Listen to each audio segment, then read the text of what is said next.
What's cracking with your snack and snacker stars? It is me, the VRE, the man, and the backwards hat, Brandon from the SAS Snack Food Appreciation Society, and all I gotta tell you is it's impossible! It's so impossible for any plant-based burger to taste anything like a real burger like I'm about to taste today from Ruby Tuesdays here on OTR. I'll be right back right after this to put some beef in my mouth on OTR. You are looking live at Lake Forest Mall here in Gaithersburg, Maryland. It's kind of a dead mall. It may soon be an abandoned mall if they don't get their crap together. I think they've recently lost their Sears or are about to. It was right over there. And then JCPenney, I believe, is recently closed as well, leaving Macy's and maybe Lord & Taylor as their anchors.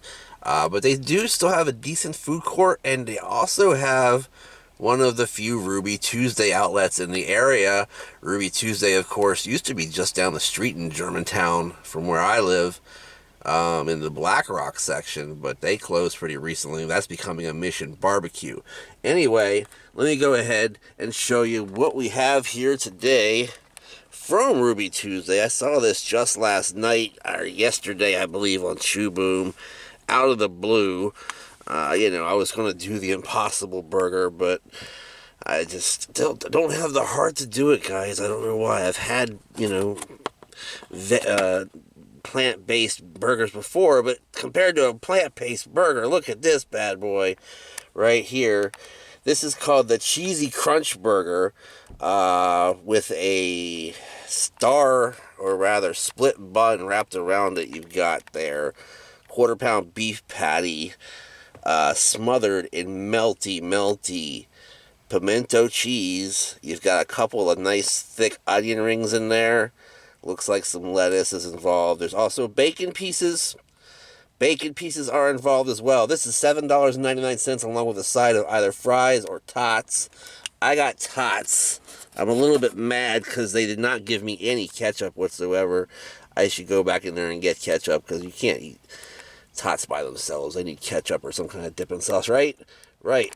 Alright, let's try to take a look at another angle of that real quick. Yeah, that's a pretty decent looking burger, especially for $7.99. You can also get it as a prime burger for $2 more. Alright, guys, I'll be right back right after this to try to wrestle this thing up and put it in my mouth on OTR. Alright, gang, I am back here on OTR trying to assemble this particular burger. Apparently it has red onion on it as well, which I'm not keen on, but that's okay. It has tons and tons of almost Burger King style stepped on looking lettuce on it. I finally got it up out of its shell here. This thing's going to be mighty hard just to eat by itself. Wow, just lost the container. Many things went to the floor. I'm going to go ahead and take out those red onions. There's some pickles under here as well, I just noticed. And a tomato. There's all kinds of stuff. This thing's fully involved. Show it to you next to my noggin the way I always do. That's a questionable activity, to say the least. Alright, guys. Let me go ahead and try to take a bite of this thing. It's going to be several bites, really, just to get the full sense and scope of this bad boy. Bon appetit.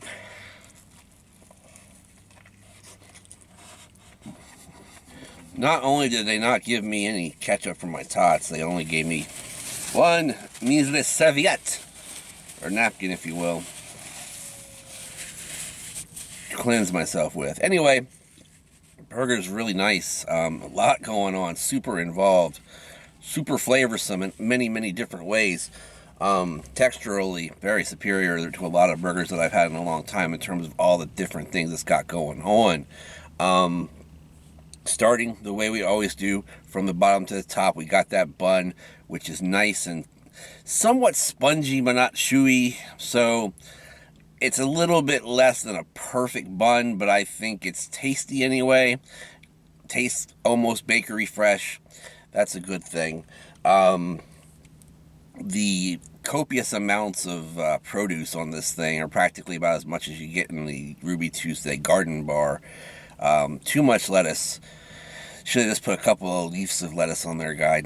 Not all this stuff that looks like Burger King's lettuce, where they just rip it apart and punch at it and tear at it and bite at it and spit it on the burger, you know, stuff like that. I'm not saying you guys did that, but that's what this lettuce looks like. The tomato was fresh and nice and fine. The pickle was not needed in this burger, even though I am a pickle person.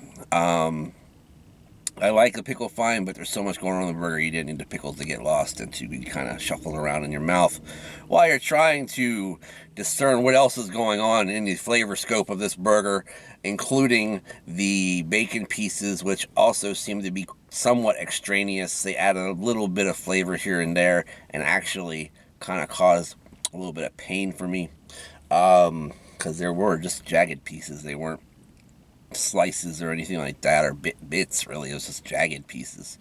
Anyway, the pimento cheese that they chose for this was nice. It wasn't quite as sweet as some pimentos that I've had, but it is very, very tasty overall. Creamy. Reminds me of when I was a kid, when I used to have just pimento cheese sandwiches by themselves. They're so tasty. You can't find that everywhere nowadays.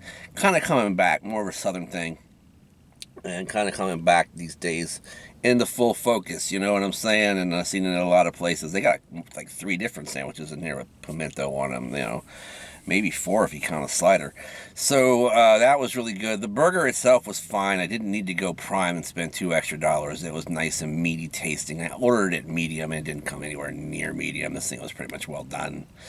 But that's just the way you get it when you go to a chain bar and grill type establishment. A lot of times they ask you how you want it cooked, and you can hope that you're going to get it how you want it cooked, but you probably won't. Alright, so flavor wise, that was pretty tasty, kind of meaty, a little bit salty, not chewy or tough or anything. It was nice and, you know, tender enough for a well done burger, but that's pretty good. What's left? Oh, the onion rings. The onion rings were very, very tasty, crunchy, added another layer of textural madness to this burger. When you put all of that good stuff together, oh, the sriracha mayo got almost completely forgotten by me because it was seemingly absent from the sandwich. There was a somewhat drippy pink goo on there that I assume that's what they're supposed to be, but it really did not come through all the other flavors and add any particular amount of any flavor of its own.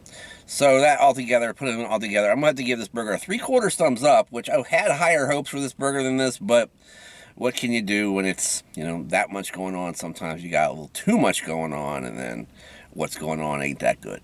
Alright guys, let me go ahead and check out these ketchup-less little pods, the tater tots here. I love tater tots. You should love tater tots too. If you don't, you're a Nazi. Alright, let me go ahead and take a bite. You